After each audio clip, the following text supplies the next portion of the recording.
You're watching Worth Your Universe HD.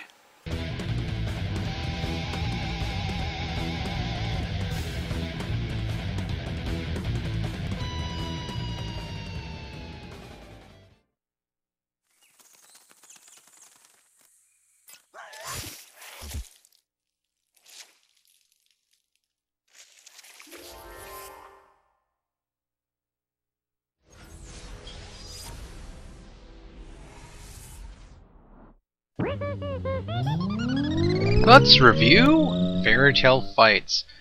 Alright, so this is a little bit of a journalistic exercise, so don't mind me. Now, I've got some experience behind this game already. I've got my assessment already down because this is pretty much the straightforward path that is going to be throughout the game.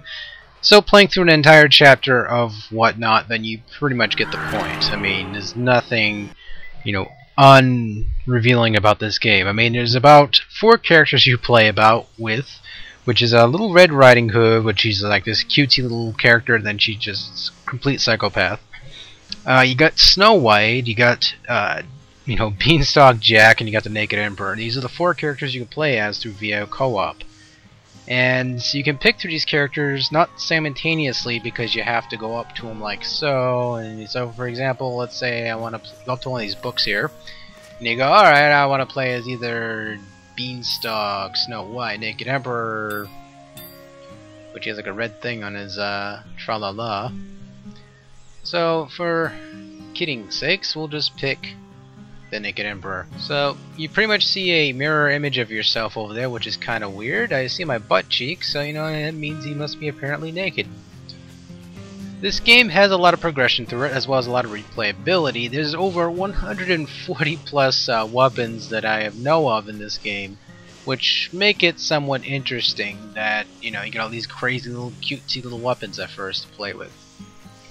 Now, you look at the graphics in this game, you think, oh, it's just some sort of shovelware freaking, one of those games that kids play. Well, you'd be probably right by the look of it at first, and you'd be probably very wrong, too.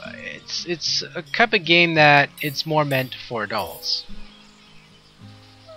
And this game has quite a few chapters in here. I mean, there's so many more that I have to go through. The graphics and everything in this game really look nice. I like the artwork overall. As well as this game plays online via co-op, so if you guys like a good beat-em-up game under a budget price, this game would probably be up your alley for sure. But of course, this game does have a couple flaws with it as well. I mean, people was like, "Oh, Jason, you're even playing the game. You already giving me the final verdict." Well, I just like to give you it flat out and really quickly.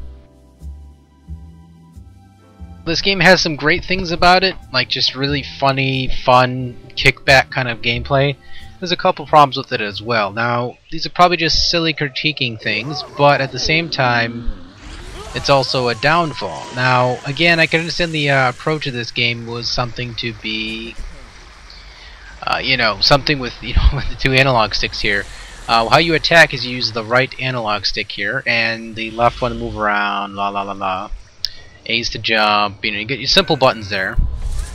And one of the things that are most annoying about this game, though, is some of the controls at some points. Like, they're not something that they're really appealing to much. One of the cool things about this game, though, really is pretty fun, is the looting. You loot these little chests throughout the stages. They give you like random weapons, like a buzzsaw here, not buzzsaw, but a wood saw. You got this little dramatic thing here which shows you how you chopped an enemy, which I have no clue how the hell gave him a concussion when I'm chopping a buzzsaw. And someone's shooting at me apparently, so I better make short work of him. It's just a really sadistic game. Again, that's one of the other problems as well. I don't feel like some of the elements of this game really hold up. Like, your platforming in this game mostly too, like it kind of has like an isky kind of, old school platforming side-scrolling elements to it, where you walk around like so. At the same time, you got the point of, well, some of these platforming elements aren't truly, solid. Like, you'll just fall over for no reason, and you're not even near the edge. Like, this happened to me quite a few times while playing some of this. I mean, above all else, I like the fluid transitions of, you know, this stuff of this nature where you just see, like, little cutscenes and nice landscapes, really clean, very cutesy, and I mean, it's just nice to look at, but at the same time, it's kind of redundant. Because here, I just fell over and I didn't even barely move near that edge. The storyline's quite simplistic. I mean, the plot's so damn easy to catch on to. It's nothing of rocket science. You're pretty much playing as one of these four little character protagonists here, being, you know, Fairytale characters that, well, they lost their fame due to some crazy, abstract asshole hero, and you just go on a freaking rampage. That's the jinx of the story. This is just, you know, you gotta get redemption kind of thing. I mean, it's a fine storyline. It fits decently well with this. The violence in this game is just really cool. Like, I like some of the attention to detail, how you can just chop a character specifically in a certain aspect, and it actually does chop that piece of that character's head off. I'd hope they would make a game in the future, this company, PlayLogic. I hope they'd make games in the future with something with a different theme and something more gritty. Like, just because the engine is interesting. I like the beat 'em up elements of this game. I just hope they can, like, do something another game in the future. These characters are kind of weird. The gingerbread man. This as well. A lot of weapons in this game do not have, you know, familiarity being with some of these monsters, like some of these characters. What the hell has happened to him? Like, for example, this gingerbread man. I'm assuming he's blunt damage. As well as you have projectiles as well, like these vials here that you can use these to, you know, cast judgment on the characters. As well as enemies drop cash here, which you use for upgrading your town. Lobby-based, of course. I mean, the violence and everything is just really overall kind of cool. Like, I just like the style. It bleeds humor, at least.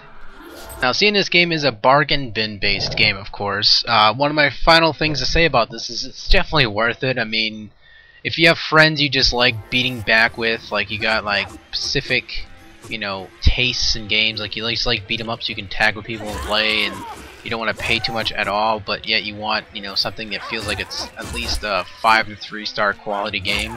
You know, this game does hold up to its bargain.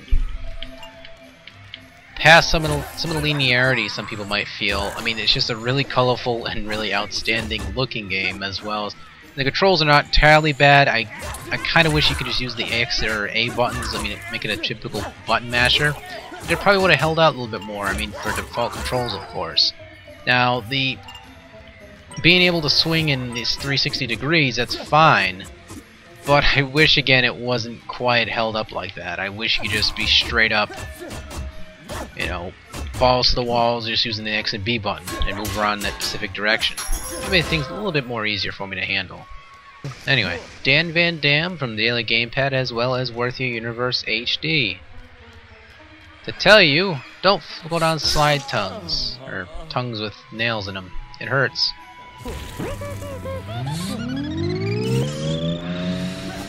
Guys, so much for watching, and there'll be more reviews soon.